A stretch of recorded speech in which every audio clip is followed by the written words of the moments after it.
Praise the lord. మన ప్రభువును మన రక్షకుడైన యేసుక్రీస్తు వారి పరిశుద్ధమైన ప్రేమ కలిగిన నామంలో మీ అందరికీ మా హృదయపూర్వక వందనములు.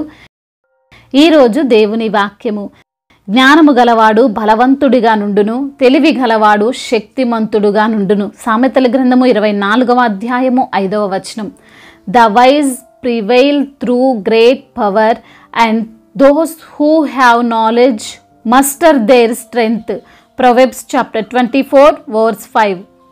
ఈ రోజుకు గాను కృపగలిగిన దేవుడు మనకు అనుగ్రహించిన వాక్య భాగమును బట్టి ధ్యానించుకుందాము.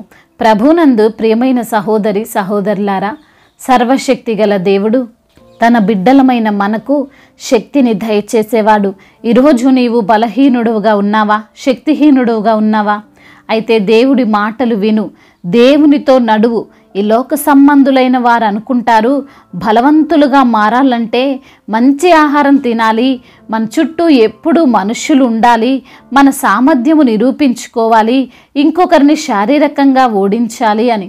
శక్తిమంతులుగా ఎదగాలి, ఉండాలి అంటే ఏదో గొప్పది సాధించాలి, ఆర్థికంగా స్థిరపడాలి, బిజినెస్ల్లో ఉద్యోగాల్లో మన శక్తి ఏంటో నిరూపించుకోవాలని.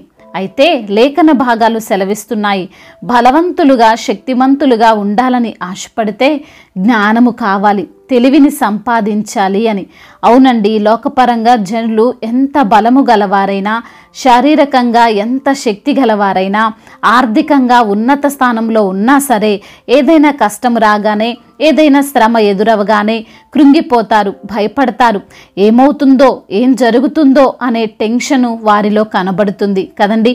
మనం కూడా చూస్తుంటాం, వారు అన్ని విధాల శక్తివంతులైనప్పటికీ చిన్న జ్వరము రాగానే బలహీన పడిపోతారు, దాని గురించే ఆలోచిస్తుంటారు. బలవంతులుగాను శక్తివంతులుగాను ఉండడం అంటే శారీరకంగా కాదు కానీ మానసికంగా శక్తిమంతులుగా ఉండాలండి. ఈ రోజున లేఖన భాగంలో డబ్బున్నవారు బలవంతులు అనలేదు, అధికారము గలవారు శక్తిమంతులు అనలేదు, జ్ఞానము గలవారు బలవంతులని, తెలివి గలవారు శక్తిమంతులని వాక్యములో వ్రాయబడి ఉంది. మరి మనకు ఏ జ్ఞానం కావాలండి? ఈ లోక సంబంధమైన చదువులా, పిహెచ్డీలా, లేదా ఏ విద్యలోనైనా ప్రావీణ్యత కావాలా? ఇలా ఉంటేనే బలవంతులా? ఒక్కసారి ఆలోచిస్తే దావీదు గొలియాతును ఎదిరించడానికి వెళ్ళాడు. దావీదుకు యుద్ధం ఎలా చేయాలో తెలియదు, కత్తి ఎలా పట్టుకోవాలో కూడా రాదు, యుద్ధానికి సంబంధించిన వాటిని ధరించడం కూడా తెలియదు. అయినా సరే గొలియాతుతో యుద్ధానికి బయలుదేరాడు. మరొక వైపు గొలియాతు శారీరకంగా శక్తివంతుడు, యుద్ధములో ఎంతో ప్రావీణ్యత అతనికున్నది. కత్తి ఎలా తిప్పాలో, ఎలా ఎదుట వారిని పడగొట్టాలో, ఏ సమయంలో ఏ విధంగా యుద్ధము చేయాలో అన్నీ కూడా బాగా ఎరిగినవాడు. ఈ లోకపరంగా అయితే దావీదు ఓడిపోవాలి, గొలియాతు గెలవాలి. చుట్టూ చూస్తున్న వారు కూడా వారికున్న క్వాలిఫికేషన్స్ని బట్టి అంచనా వేశారు గొలియాతుకే విజయమని. కానీ దేవుని ప్రణాళిక వేరు, దేవుని జ్ఞానం వేరు, దేవుడిచ్చు తెలివితేటలు వేరు. దానికి ఈ లోకానికి ఏ సంబంధం లేదు. ఆయన మాటతో మనల్ని బలవంతులను చేస్తాడు, ఆయన వాక్యముతో మనకు తెలివిని దయచేస్తాడు. ఎవరైతే దేవుని వాక్యాన్ని గైకొంటారో వారేనండి బలవంతులు, వారేనండి శక్తివంతులు. గొలియాతు శరీరంలో ఎక్కడా ఖాళీ లేకుండా మొత్తం రక్షణ వస్త్రాలు ధరించాడు. కత్తి, ఈటె ఏమీ చెయ్యలేదు, అంత పకడ్బందీగా ఉన్నాడు. కానీ దావీదు చిన్న గులకరాయితో తలపైన కొట్టగానే నేల కొరిగాడు. ఈ రోజున ఈ మాటలు వింటున్న ప్రియమైన సహోదరి సహోదరుడా, నీవు బహుశా ఆర్థికంగా, శారీరకంగా, అధికారపరంగా ఏ విషయంలోనూ బలవంతుడవు, శక్తిమంతురాలువు కాకపోవచ్చు. నీకంటే బలవంతులైన వారు నీ బంధువులు, నీ స్నేహితులు, నీ ఇరుగు పొరుగు వారు నిన్ను చిన్న చూపు చూస్తుండొచ్చు. వారు ఈ లోక విషయాలను అంచనా వేసి నీవు బలహీనమైన వ్యక్తివని డిసైడ్ అయి ఉండొచ్చు. కానీ వారికి తెలీదు నీవు ఆత్మీయంగా బలవంతుడవు, బలవంతురాలువని. మానసికంగా నిన్ను ఎవ్వరు దెబ్బ తీయలేనంత శక్తి దేవుని వాక్యము నీకు ఇచ్చిందని వాక్యం సెలవిస్తుంది. పట్టణమందుండు 10 మంది అధికారుల కంటే జ్ఞానము గలవానికి జ్ఞానమే ఎక్కువైన ఆధారము. జ్ఞాని అయిన ఒకడు పరాక్రమశాలుల పట్టణ ప్రాకారం ఎక్కును, అటివాడు దానికి ఆశ్రయమైన కోటను పడగొట్టును అని. ఈరోజు ఈ లోకపరంగా అన్ని విషయాలలో బలహీనమైన శక్తిహీనమైన వ్యక్తివే నీవయ్యుండొచ్చు. అందును బట్టి దుఃఖించకు, బాధపడకు.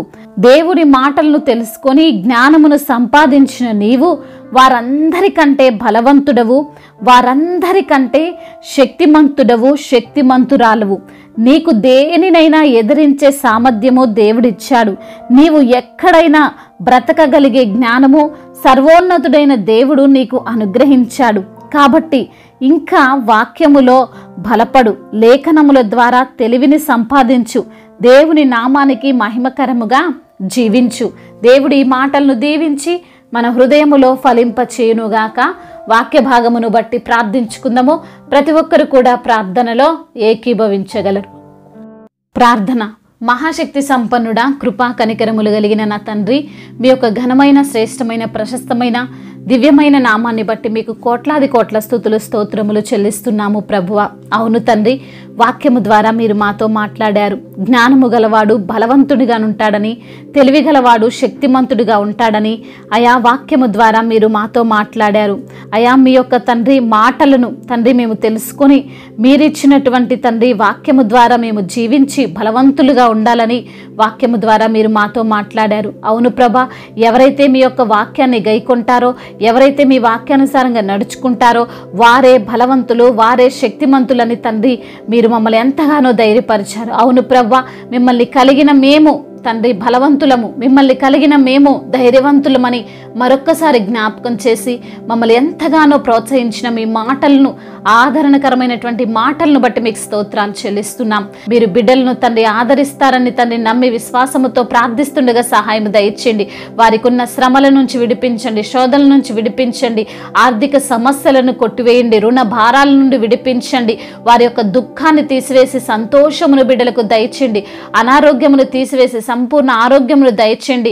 అయా మరణాన్ని జీవముగా మార్చండి. ఏ రోగముతో అయితే బిడ్డలున్నారో, ఏ వ్యాధితో అయితే బిడ్డలున్నారో, అయా ఎటువంటి లేవలేని పరిస్థితుల్లో బిడ్డలున్నారో వారిని మీరు ముట్టండి. అయా మీరు కార్చినటువంటి రక్తము ద్వారా ప్రతి ఒక్క పాపము నుండి విడిపించి తండ్రి అయా బిడ్డలకు తండ్రి సంపూర్ణ ఆరోగ్యమును స్వస్థతను అనుగ్రహించమని బ్రతిమిలాడుకుంటున్నాము. అదేవిధంగా నా ప్రభువా, ఎందరైతే బిడ్డలు గర్భఫలము లేక బాధపడుతున్నారో వారిని మీరు జ్ఞాపకం చేసుకుని వారికి గర్భఫలాన్ని దయచేయమని, మూసుకుపోయిన గర్భాన్ని తెరవమని, అనేకులు ఎదుట వారు సాక్షులుగా నిలవబడాలని కృపను చూపించమని బ్రతిమిలాడుతున్నాం ప్రభువా. అదేవిధంగా నా తండ్రి కుటుంబంలో తండ్రి విభేదాలు, కుటుంబంలో అల్లర్లు అయా మరి ఉన్నాయో ప్రభా, వాటన్నిటినీ చూస్తున్న దేవుడు వారికి సమాధానాన్ని కలగజేయండి, శాంతిని వారికి అనుగ్రహించండి. అదేవిధంగా నా ప్రభా, ముఖ్యంగా భార్యాభర్తల మధ్య ఉన్న విభేదాలు, వారి మధ్య అపవాది చేస్తున్నటువంటి అపవాది క్రియలు అన్నిటినీ లయపరిచి నా ప్రభా కుటుంబాన్ని మీరే కట్టండి. ప్రేమతో వారి యొక్క కుటుంబాన్ని కట్టుకోవడానికి సహాయం దయచేయమని వేడుకుంటున్నాము తండ్రి. అదేవిధంగా నా ప్రభా, ఉద్యోగము లేని బిడ్డల నిమిత్తము ప్రార్థిస్తున్నాము తండ్రి. అయా మీ యొక్క కృప వారిపైన ఉంచండి. వారు చేస్తున్న ప్రతి ప్రయత్నంలో తండ్రి మీరే వారికి తోడుగా ఉండండి. అయా ఉద్యోగమును, మంచి ఉద్యోగమును బిడ్డలకు మీరు అనుగ్రహించండి. అయా మరి తండ్రి వ్యాపారాలను దీవించండి. వారి యొక్క చేతి పనులన్నిటినీ అయా ఆశీర్వదించండి తండ్రి. అన్ని పనులను మీరు తండ్రి సఫలపరచమని వేడుకుంటున్నాము నా తండ్రి. అదేవిధంగా నా ప్రభువ, అయ్యా ఎందరైతే బిడ్డలు కోర్టు సమస్యలతో నలిగిపోతున్నారో, భూతగాధ సమస్యలతో వేదన చెందుతున్నారో, వారి పక్షాన న్యాయము జరగక ప్రభువ అయా మనుషులను ఆశ్రయించి విసిగిపోయారో వారిని బట్టి ప్రార్థిస్తున్నాము. వారి పక్షాన మీరుండి తండ్రి వారికి తండ్రి సమాధానమును దయచేయమని బ్రతిమిలాడుకుంటున్నాము. అయా తండ్రి మీ యొక్క పరిచర్య జరిగిస్తున్నటువంటి దైవ సేవకులందరి నిమిత్తము ప్రార్థిస్తున్నాము. వారి సంఘాలను దీవించండి, మిషనరీస్ని దీవించండి. మా భారతదేశమును, తెలుగు రాష్ట్రాలను, అధికారులకు తండ్రి మీ యొక్క జ్ఞానాన్ని దయచేయండి ప్రభా. మీ జ్ఞానముతో దేశాన్ని ఎలా పాలించాలో, ఎలా నడిపించాలో అయ్యా మరి తండ్రి తగిన జ్ఞానాన్ని వారికి మీరు అనుగ్రహించమని వేడుకుంటున్నాం ప్రభా. అయ్యా మరి ఎందరైతే బిడ్డలు నా ప్రభా ఇతర దేశాల్లో ఉంటున్నారో వారందరినీ కూడా తండ్రి మీరు జ్ఞాపకం చేసుకోనండి. అయ్యా వారు చేస్తున్న పనులలో మీరు వారికి తోడుగా ఉండండి. ఒంటరిగా ఉంటుండగా వారిని మీరు ధైర్యపరచండి. బలపరచండి తండ్రి. ఎందరైతే బిడ్డలు ఇంకా మీకు మొరపెడుచున్నారు వారి మొరలన్నిటినీ ఆలకించి సమాధానం వారికి అనుగ్రహించమని మా నాథుడు సర్వశక్తిమంతుడు సర్వాధికారి అయిన నజరేయుడైన యేసుక్రీస్తు వారి శ్రేష్టమైన నామంలో ఈ ప్రార్థనను అడిగి వేడుకొని పొందుకొని ఉన్నాము మా ప్రియ పరలోకపు తండ్రి. ఆమేన్. ఈరోజు పెళ్లి రోజు మరియు పుట్టినరోజు జరుపుకున్న వారందరినీ దేవుడు దీవించి సకల మేలులతో ఆశీర్వాదములతో కృపాక్షేమములతో శాంతి సమాధానముతో దేవుడు మిమ్మల్ని నింపునుగాక. మీ యొక్క ప్రార్థన అవసరతలను మాకు తెలియజేయగలరు. మీ కొరకు మేము తప్పక ప్రార్థిస్తాము. మొదటిసారిగా మన యొక్క ఆదరణ వాక్యం చూస్తున్నట్లయితే తప్పకుండా సబ్స్క్రైబ్ చేసుకోగలరు. ఈ వాక్యం మీకు ఆశీర్వాదకరంగా ఉండినట్లయితే అనేకులకు కూడా ఈ వాక్యాన్ని పంపి మీరు కూడా దేవుని యొక్క రాజ్య సువార్తలో పాలిభాగస్తులు కావాలని దేవుని పేరిట మనవి చేసుకుంటున్నాను. May God bless you all. దేవుడు మిమ్మల్ని దీవించి బలపరిచి స్థిరపరచునుగాక.